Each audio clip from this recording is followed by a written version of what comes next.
Hello, creative. It's another wonderful time. It's Thursday, and I hope you're been creating. Last class we treated on the transform mode, and it was an introductory part.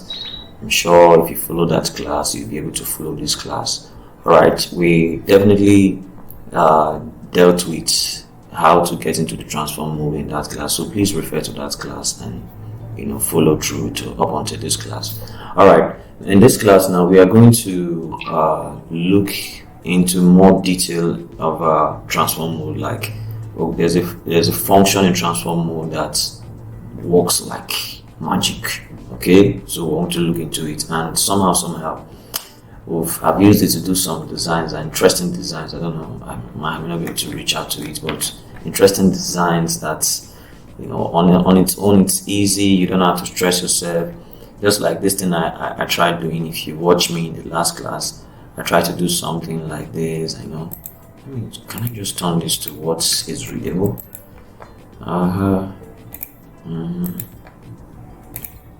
Yeah, okay. Now it looks a little bit readable, even though it's not clear at some point. Okay, so something like this, it's achievable. You can see that just trying to do it, I've altered the A and making it difficult for someone to know that that's transform. All right. Okay, so I'm going to try that with. Okay, maybe I can remove it. Can I? Maybe I'll just try that with the mode. Okay. First of all, I'll change it to. I'll remove it from the flip. It's actually mode. All right.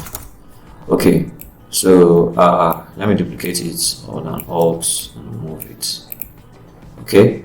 Now I press Ctrl T again. I'm in the transform mode and I go straight to WAP. Now if you select it that way, you can also do it by, if you can come down to this point here and click on it. It's already clicked now. So okay, we have the WAP. There's this custom, which is the default, where you have to use your mouse to pull it the way you want, and there is other templates. Okay, the first one there is the arc. Okay, see that? If you have plans to do something like that, it's nice. And the next one there is arc lower. Okay, so we have many functions: arc upper, and the arc. I have the bulge. That looks like shell lower. These things could be useful in design anyway. Shell upper. You have a flag. Exactly, that's what I wanted to achieve. Okay, but you can see in my own and this one, the alphabets were not altered in any way. It just went in symmetrical like that, like flag. That's what it is. We have the wave. Somehow. Is that really wave? Okay. I have the fish. This is quite funny. Alright. Okay. We have the rice. Okay. And we have a fish eye. Like a lens. Nice. We have the inflates. You can inflate rather. Then squeeze. Then we have the twists. This is just in one funny way. Okay, now if you look closely, okay, let me go to the rise because I want to do something. Now when I did the rise, you see that when I can actually take it up. Okay, but what if this thing is so it's not looking like, maybe I want to achieve something different? So we have functions here that can help you change the look. So we have bend. What we have here is 50. Okay, let's increase it to see what happens, and it's going down more. That means we need to decrease it. So we decrease it, and it's coming up back. Okay, so it's like the bent angle can be altered. So let's take 20, and there we have, that's 20. Okay, now one good thing about WAP is that by the time you have said yes to this, okay, and you have exited the transform mode, when you press Ctrl T and you are back to the WAP mode, you still have the function there, meaning you can still continue. This is beautiful. Okay, so if I want to reduce it to like maybe 15 again, okay, so somehow it stays symmetrical like this. And sometimes you must have seen some designs where it's slanty and it's also undulating at the same time. That's exactly what we are trying to achieve here. So even though it's slanty, but it's also undulating, you know, I feel like I can show you from here, like, you know, it's moving somehow. Anyway, you get it. All right, so that's the WAP mode. But is this all? No, no, no. Okay, there are things we can do with this, like, you know, I'm going to show you something. Let's say this is a box now. Oh, let me use this now. Okay, let me use this box. Okay, this is not a smart object, so let me make use of this. So let's say I want to create something. I need to hide this guy so I can have space. Hide you, hide you, hide you. Okay, here we are. So we have this now, and we press Ctrl T, and we are in transform mode right now. And so we right click and enter the WAP mode and come here and choose maybe fish eye. Okay, all right, so that's what we want. Let's say that's what we want anyway. Then commit the changes, and, you know, duplicate it and face it to the other side. Ctrl T, flip horizontal so it faces to that side. Okay. So with this, two guys like this. Now guess what? We feel we have transformed this, and therefore we have, you know, like we have altered the shape of this object. But guess what? We didn't do anything. Like, this is a smart object, so when we go in, we still have this smart, you still have the rectangle the same way it is, so that even when you say let's perform a function like around the rectangle, okay, make it to be round and commit the changes, Ctrl S, and we'll come back to the transform mode. You see what has happened? We have altered the shape of it, and it's now looking like a jar kind of. Okay, if we make it look like this. Why am I doing that anyway? Let's say right click, rotate clockwise, 90-degree clockwise, until it comes straight like that. Okay, and notice that because they are smart objects, when you make one changes in one place, it affects the both of them. Okay, here it affects any changes you make inside here, even if they are 400 smart objects duplicated, since they are all coming from one source, they will all change to be that way. Okay, so for instance, now let's put a text to this place. Say we put a text and say fish or jar. Yeah, jar. Okay, and we'll save and come back here. Why is it not taking effect? What happened? What's happening? Didn't you save? Ctrl S. Okay, saved. What's going on? Oh, I remember. There's an overlay happening here, gradient overlay, so let's show it out. Yeah, that's exactly what I was talking about. So, it's done upside down here. And we have jar here. Okay, so let's go back and change this to, since it's turned to this way, even flipped, it means we should flip this. So flip this and save and come back here.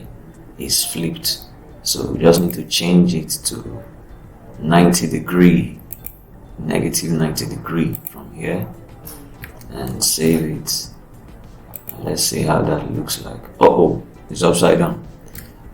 Okay, let me undo that. I'm just trying to get the right position for that thing to make it look like spelled jar. Let me save that. I want to study that again. Okay, I need to rotate it. Okay, remember that thing was flipped horizontal, so let me rotate it positive 90 degree. Let's see what that will make it look like. This is just mathematical sometimes. Okay, and I'm correct. I got it. Okay, so let me increase the size a bit. Control T, just hold an Alt to increase the size a bit, and Control S, save, and I'll come here. Yeah. So we are having that. We are having these changes. This is simply because we have this place where we make the changes, and right here it takes effect. We have transformed this. So if this was truly a jar, anything we do here inside here takes effect outside here. Okay, so this is just one thing about working with transform mode and smart objects together. In fact, if you just understand this class, basically you have grabbed a lot of things. Now I don't know, I feel like I should do one more thing, but I'm going to pause this video and bring in something so that I don't get to waste much time. Then I'll come back to showing you something quickly.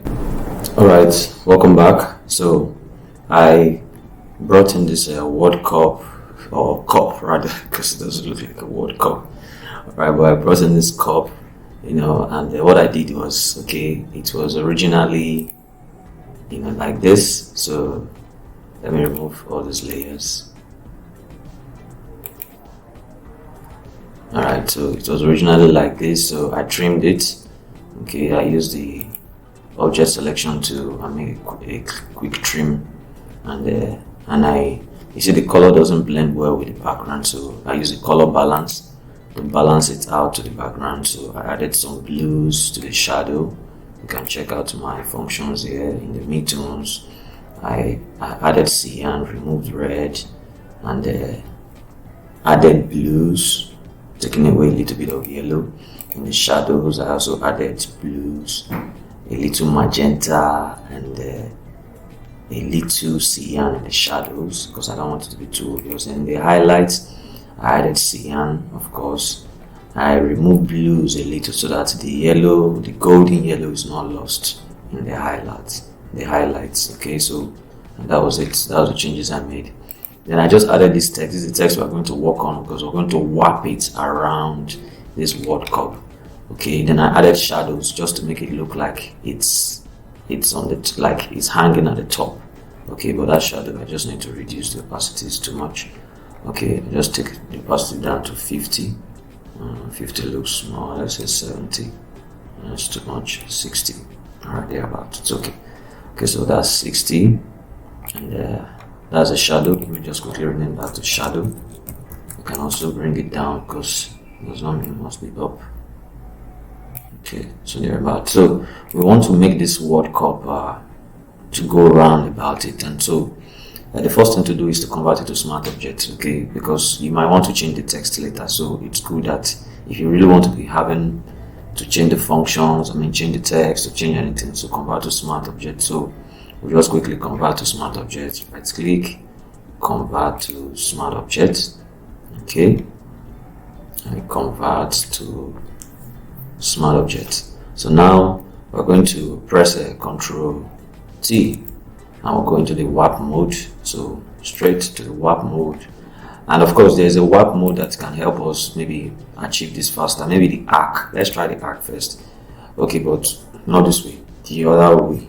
So we're going to control it with the bend. We'll take it to 0 first. Let's see what 0 looks like. Okay, 0 is the default. Then we minus 1.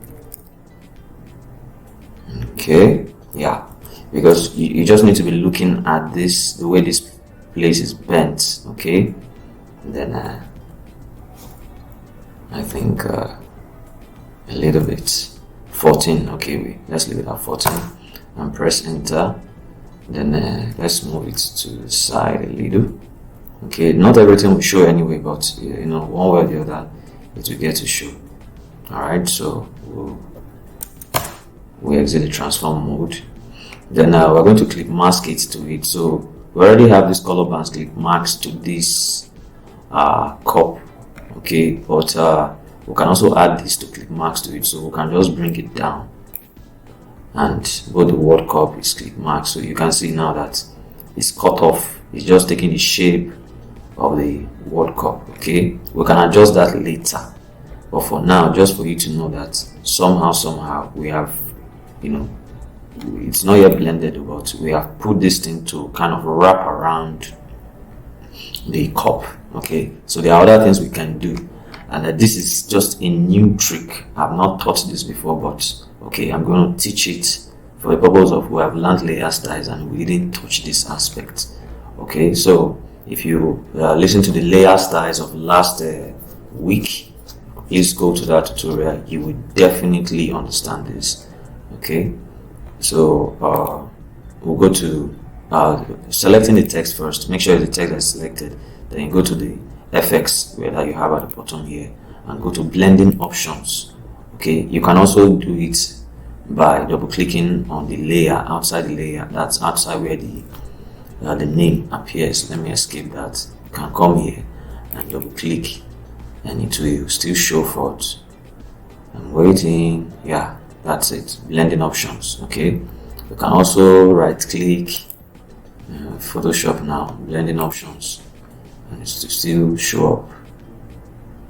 Okay, so enough of methods because the methods are still not. Okay, so at this point, what we want to do is we want to remove, this thing is looking not too real. If there's a shine coming here, that's this highlight, and there's a dark coming here, we want to be able to make it look like it's also affecting the text and not the text sitting over it. It's not possible. It's supposed to blend with the text. Okay, if this thing is a kind of silver or any color, any metal it has a way of dealing with text. So this underline layer, this blend if helps us. This section alone helps us to blend things together. Okay, the underline layer works with the layer that is under here, and why this layer works with this particular layer. So you can perform some functions, when you want the underlying layer and the text itself to work together. So it's like you have the white side and you have the dark side. So if you pull this arrow towards the dark side or the gray side, what it's trying to tell it is take away a bit. Look at this place now. Take away a bit of the text, this particular text, from the light side of this object. That's what it's trying to do. So I can just be taking it, sliding it, and let me do it extreme. You see that it's taking away the text completely from the light side only. So it means that we can control this. There's a point where we'll get to when we say that it's taking away the text, we just stop. Then we hold an Alt and break that. Then maybe take this back a little and maybe push this one. So we have separated it. Now we are having it look like that aspect that was trying to hide completely is now fading in. That's what's happening. It's now fading in, so we can still take it a little bit until we are satisfied with it. It's now looking real because light casted here, so one way or the other it should affect the text. Same thing we can do with the dark side. So let's take this to this side. Sorry, I don't have enough space. Okay, now if we take this away, it means it's going to affect the dark side. You can already see now. Just getting to this point, so I need to come to the point when it starts. Let me just go back a little. When it starts, and I just hold an Alt and break it from there. Then take this one maybe back to the beginning a little, or maybe I can leave it there. Then pull this one a little bit. This thing is not supposed to. Somewhere like that. Yeah. So somewhere like that. Then we can also try to touch the main layer itself. Okay, that's the text itself. So we can maybe, let's see what we do. It's not even doing anything self like that. Okay, let's take away the white point. Okay, because it's white. Okay, we'll break it. I've not tried this before, but that's exactly what I was looking at. Okay, it's giving me what I want already. I'm not very, and I'm not enjoying this mouse.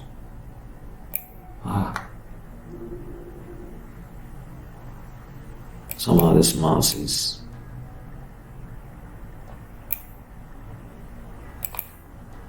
I'm trying to bring it to at least 250 thereabouts. Okay, that's 254. That's 250. Can I just get 252, please? This mouse cooperates with me.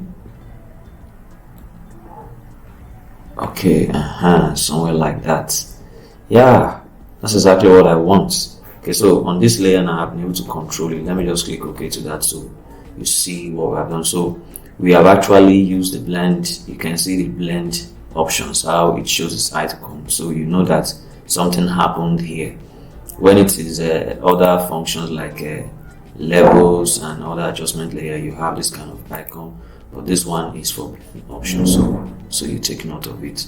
So you can see what we have been able to do with warping combined with blending options. Wow, this is for those of you who think that some things are not possible in Photoshop. This is how we achieve many of all those things you see out there online. Okay, so I hope you enjoyed this tutorial, and I really want you to practice this. So I'm going to leave this image maybe somewhere. I don't know how to do this now, but I really want you to practice this. I've lost where I downloaded this image from, but if I can find it, I'll leave a description below. If not, definitely I would like you to join the Telegram group. I will definitely drop it on the Telegram group instantly.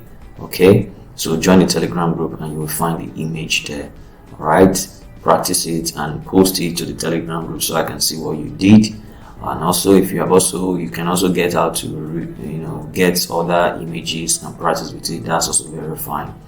However, make sure to subscribe to this channel because you're going to be getting more tutorials on Photoshop basics from now until when we say, okay, Photoshop basics enough. Okay, don't also forget to register for our church flyer design bootcamp, which is coming up in July 21st and 25th. You can register with the link.linktree/ZMDAA. You can also check the link in the description. You also have it there. Alright, myself and my partner will be doing wonderfully well to show you how to get design ideas, understanding and designing the team events, picture editing, how to be creative in your designs, creative ways to pick and blend colors, how to use the right font, and useful tools and tips. So in addition, we'll also be giving you mock-ups so that you can present your flyers. That's something you really need, to present your flyers so your clients get to see it and love it in the first sight. Alright, so thank you very much, and until next time, stay creative. Peace.